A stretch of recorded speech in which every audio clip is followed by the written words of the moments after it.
Get ready for your unofficial dental hygiene podcast. These are the tales of two hygienists, one East Coast RDH and one West Coast hygienist. Listen as they tackle the profession of dental hygiene with humor and enthusiasm. Now, please join Michelle Strange and Andrew Johnston as they tell you a tale of two hygienists. Welcome back, everyone, to another episode of A Tale of Two Hygienists. This is a bonus episode brought to you by Air Techniques and specifically, actually, their Monarch brand. So I talked about this in the episode a little bit, and we just finished recording it with Gaylene Baker, and I'm really excited about it because, first of all, a ton of knowledge.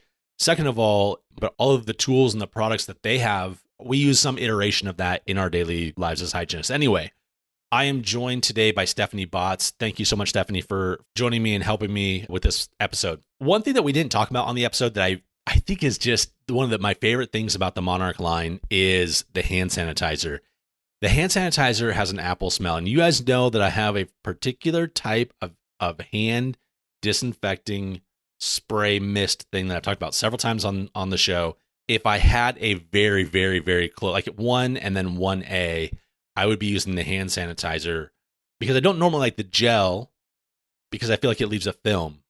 This is the first gel that didn't leave a film. And it's interesting, my dad and I actually had this conversation. We went to a sporting event in Washington State to watch my nephew wrestle. He was a wrestler. Congratulations, Mikey. He placed second at state. But at that event, there was a lot of hand sanitizers around. And my dad actually made the comment. He said, I don't really like hand sanitizers because it leave this film on there.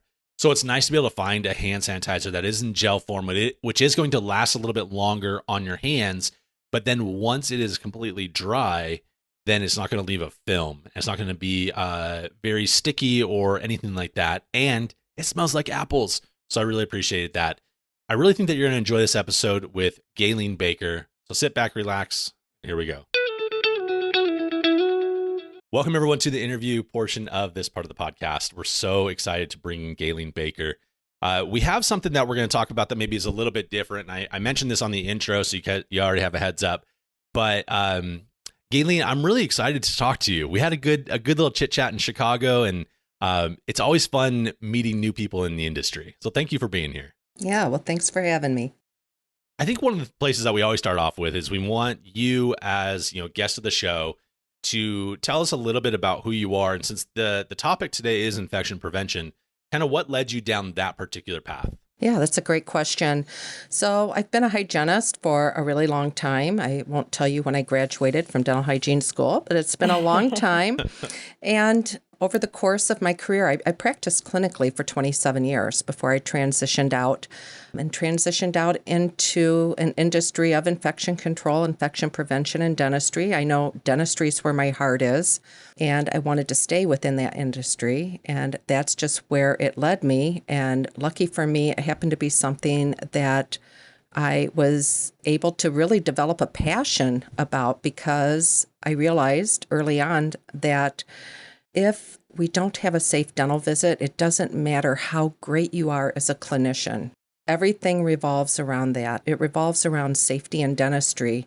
So we want to learn really fantastic clinical skills, how to provide the best care for our patients, and along with that, how to be safe for ourselves and for our patients so our treatment and the care we're providing to them has a really positive result. That's what it's all about.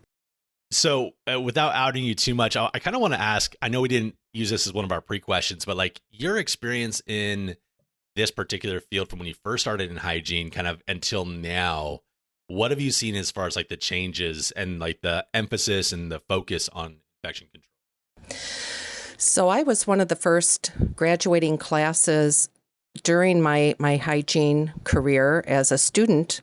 We actually used full personal protective equipment. And when I graduated, it was right at that time in the industry where we had a major shift in our infection control protocols because of the AIDS epidemic.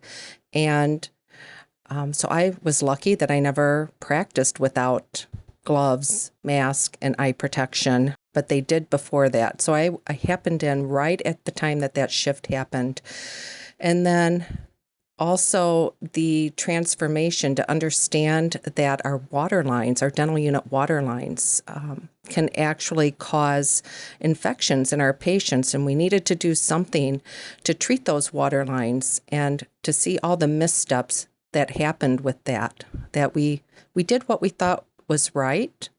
We put the water bottles on the unit, so we had self-contained water delivery, but we didn't know why we were doing it. So we were still doing it incorrectly. Yeah. And that still happens to this day. So we need to know why we're doing what we're doing, because when we understand the why, it makes doing it not a chore, but something that we want to do because it's so necessary. Yeah. It's interesting, even in my little baby career, I've only been practicing since 2009, and we've seen changes since then. It was, what was it before? It was universal precautions, right? Now it's standard precautions for PPE.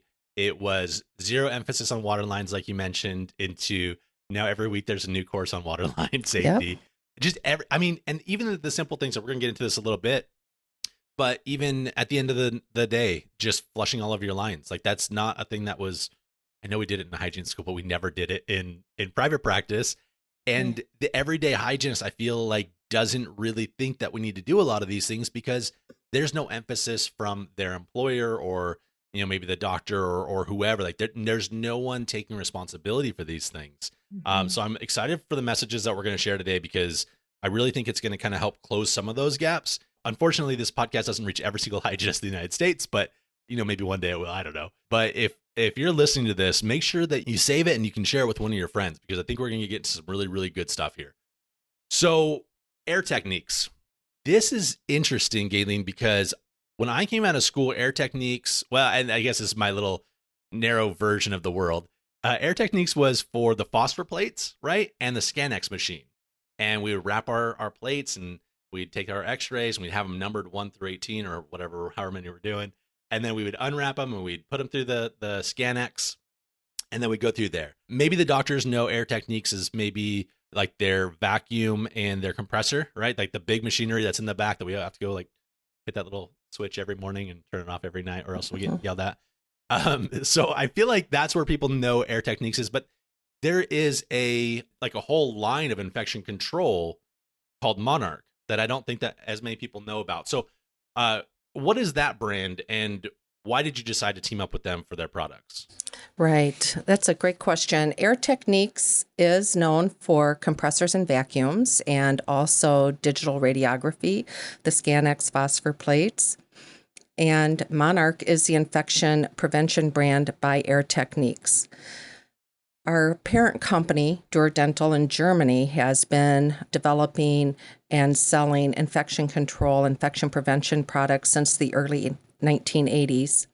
And we brought that product line or that concept over to Air Techniques and branded it as the Monarch brand.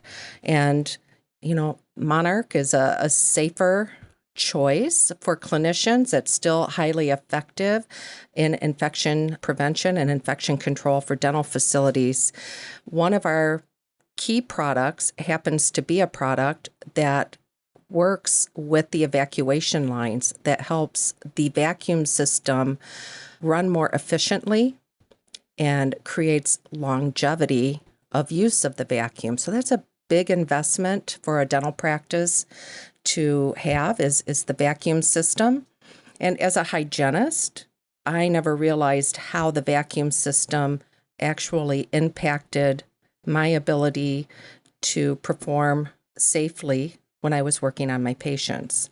So we want to run those evacuation lines, but we need to use a product that will work efficiently and a system that actually gets the job done. And that is how kind of the infection prevention, infection control product line, along with an equipment company, was created.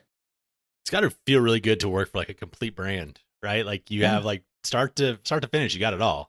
Yeah, we're a complete solution for your dental facility. Yeah. I like how you are talking about the vacuum line cleaner because as a practicing dental hygienist, there's nothing more frustrating than not having suction power, especially these days when you're using HVE. And your guys' system is so much easier to use than a lot of them out there. Yeah, thank you, Stephanie. And that's true.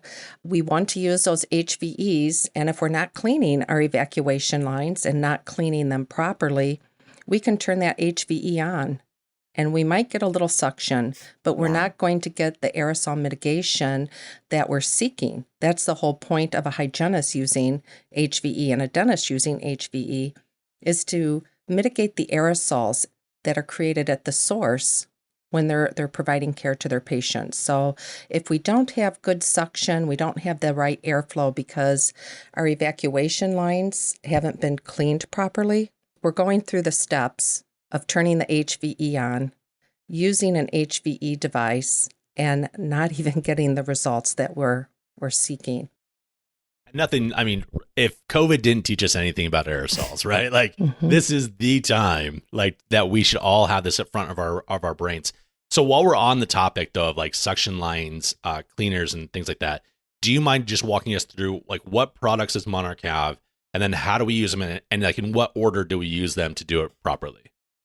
Right. So Monarch has created what we call a functional system. So it's a color-coded system that you can utilize that helps you to easily identify where to use a product.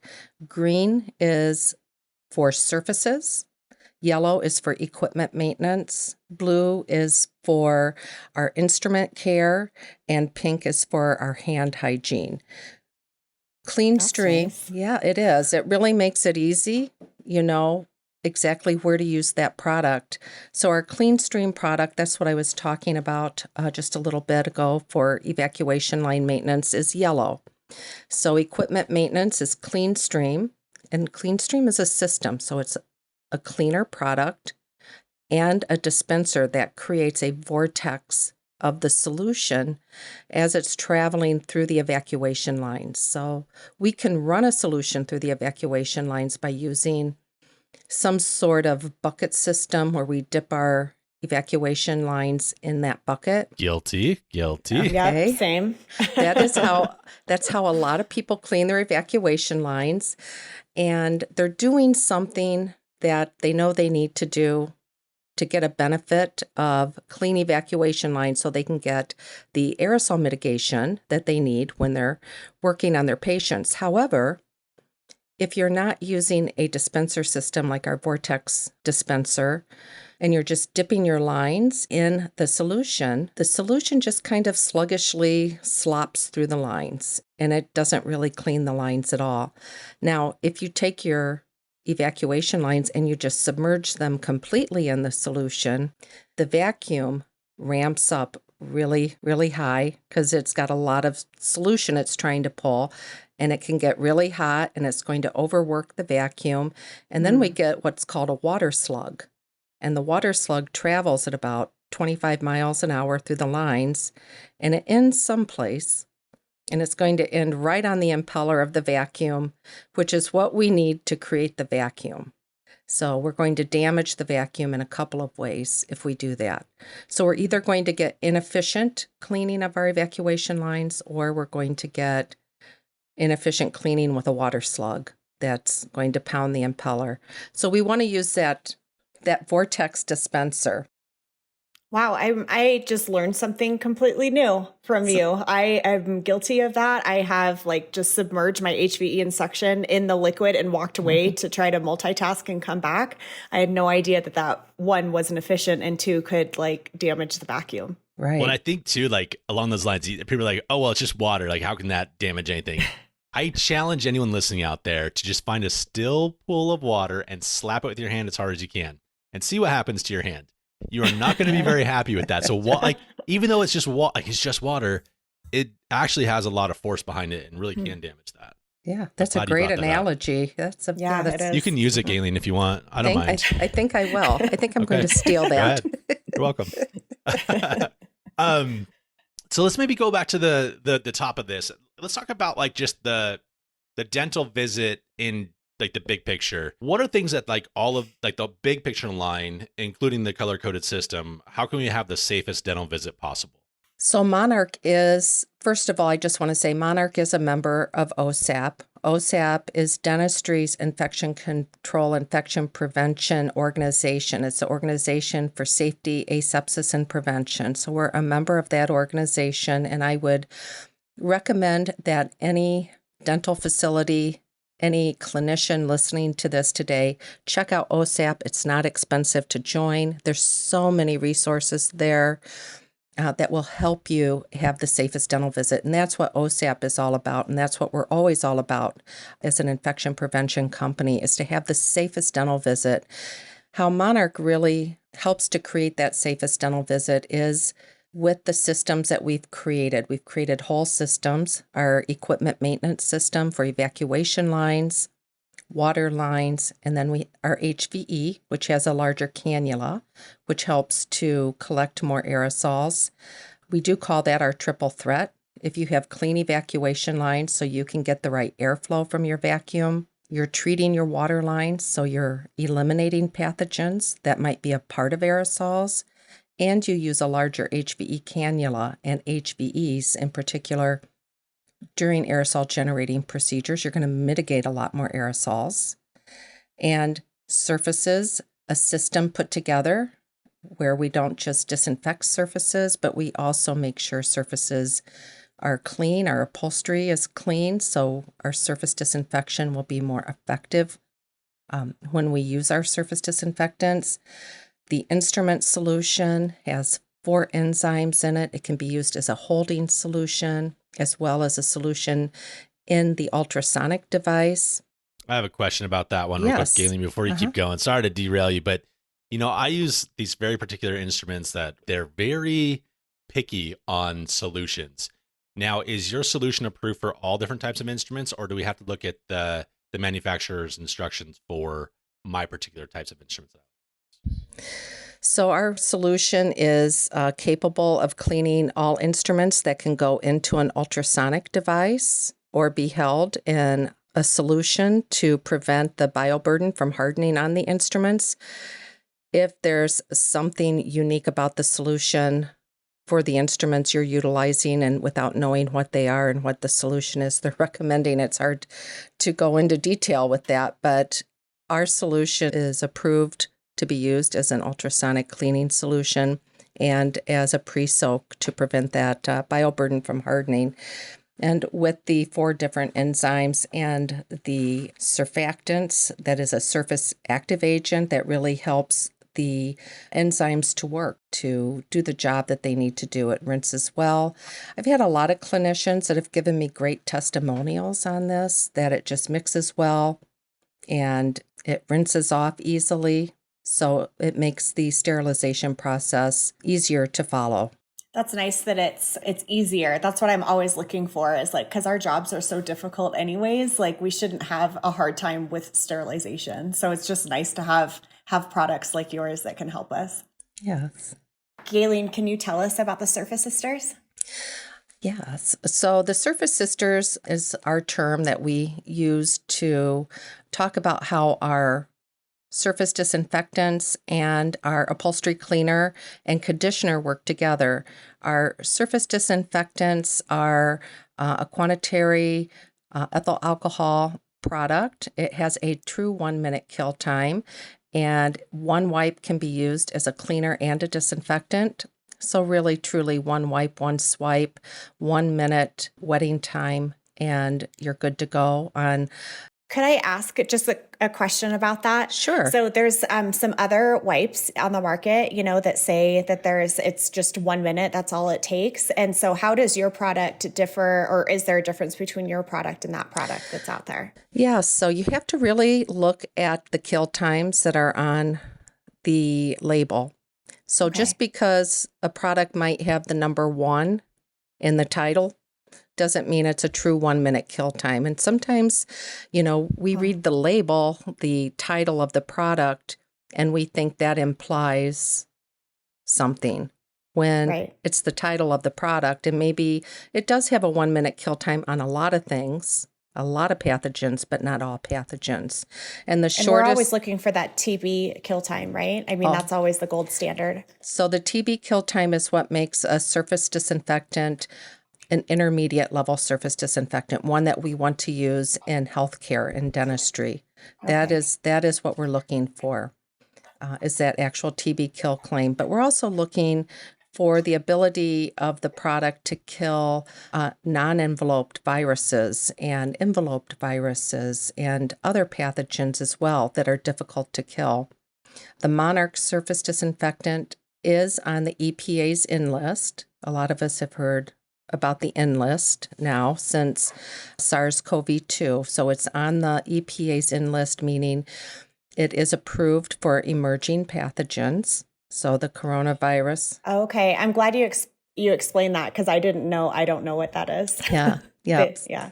So during COVID, everybody needed a product that had a coronavirus kill claim, but not just a coronavirus kill claim, but one that was also approved for emerging pathogens because it's mutated.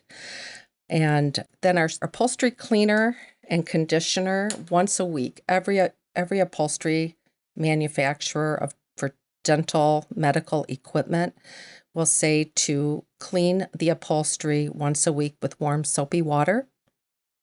And that is great at removing the buildup of surface disinfectants. It's great at removing dirt and grime, but it doesn't do anything to condition the upholstery. And we want to condition the upholstery, so we want to clean it and condition it because the upholstery is very expensive to replace. And as soon as it starts to crack or pit, that's the time you should be replacing your upholstery. You shouldn't be putting duct tape around your chair. Seen that a time or two. Oh, quit hitting us where it hurts. That's too much truth right there, Gaylene. Yeah. I know. I'm like, man, I'm really not doing a good job. Some of us use the clear tape. We don't always use duct tape. Oh my gosh. Or the glue, right? The glue that holds the stuff together as well. That's definitely going to hold things in it. Yeah.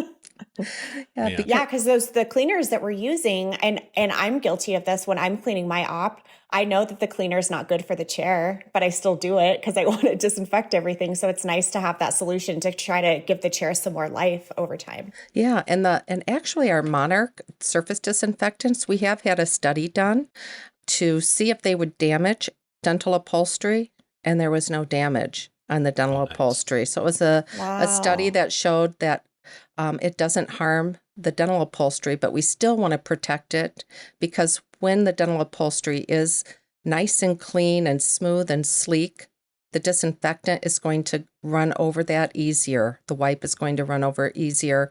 And we don't want to give pathogens little hiding places, in those cracks and pits. So those two together, our Surface Sisters, are a really great combination product. So the thing is, I don't know if I was just sleeping during infection control class or if this was even brought up, but I didn't realize that there was ever a standard for conditioning our dental chairs.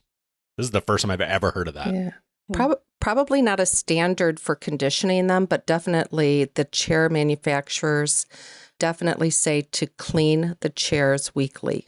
So it should go into your go into your weekly. I remember that in school, they're like, don't use the disinfectant on the chairs, use soap and water. But getting out into practice, I'm like, I don't have time for that.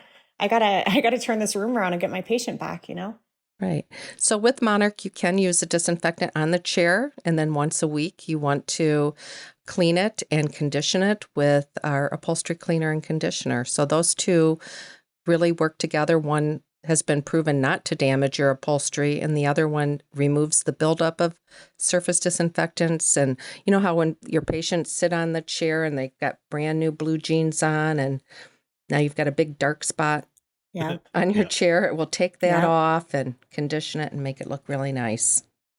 And would you say with your wipes, I don't know why I'm obsessed with your wipes, but I am. You are very obsessed with these wipes. I know, I can't. But you had said that they provide cleaning and disinfection all in one step. So when I was, and still it's ingrained in me, the wipe spray step when you're cleaning your room. So with your wipe, is that necessarily something that we have to do? Nope. If the surface is not visibly soiled, so if you can't see something on the surface, one step cleans and disinfects.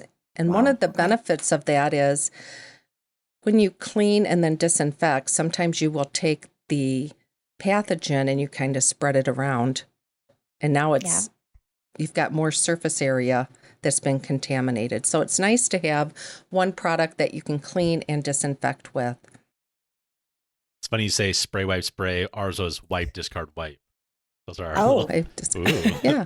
That's but fancy. I mean, this is definitely going to be a cost-saving mechanism, obviously, for any office that wants to look into it, because it's going to be half the wipes, theoretically, of what we're using. Yeah. So, well, yeah, because a lot of people think that you can look at a wipe and it can be used as one wipe, cleans and disinfects. You really have to look at the label. I think for me, that's the takeaway. You have to know what you're using, no matter what you use. I think ours is a great product, and I think everybody should use it because it's so simple. It has a low toxicity rating. You can handle it with your bare hands. And to me, it's a safer, stronger, smarter solution to disinfect your dental operatory with. But regardless of what you use, make sure you're using it correctly. So if you have a disinfectant wipe that you've been using and you've only been allowing the disinfectant to be in contact with the surface for 1 minute, and then you look at the label and you realize it's a 3-minute kill time, you've been misusing that disinfectant wipe for however long you've been using it. Or if you've only been using one surface disinfectant wipe because you think it can clean and disinfect with one wipe, and then you look at the label and it clearly states clean, then disinfect, again, you've been misusing that surface disinfectant wipe. And that kind of takes me back to the safest dental visit again. The more we can simplify our disinfection products. So if somebody was to just use one wipe with our Monarch wipes, they wouldn't be misusing it. If the surface was only wet for 1 minute, they wouldn't be misusing it. So it's just a simpler process to get proper disinfection of your operatory, and still with a safer product. Again, you don't have to have those big chemical resistant gloves to handle our wipes because they have a low toxicity rating. So really one wipe you can wipe down from the front of the business office all the way to the back. It's safe for everybody, safer for clinicians, safer for our patients, and still highly effective at killing those pathogens we're concerned about. Yeah.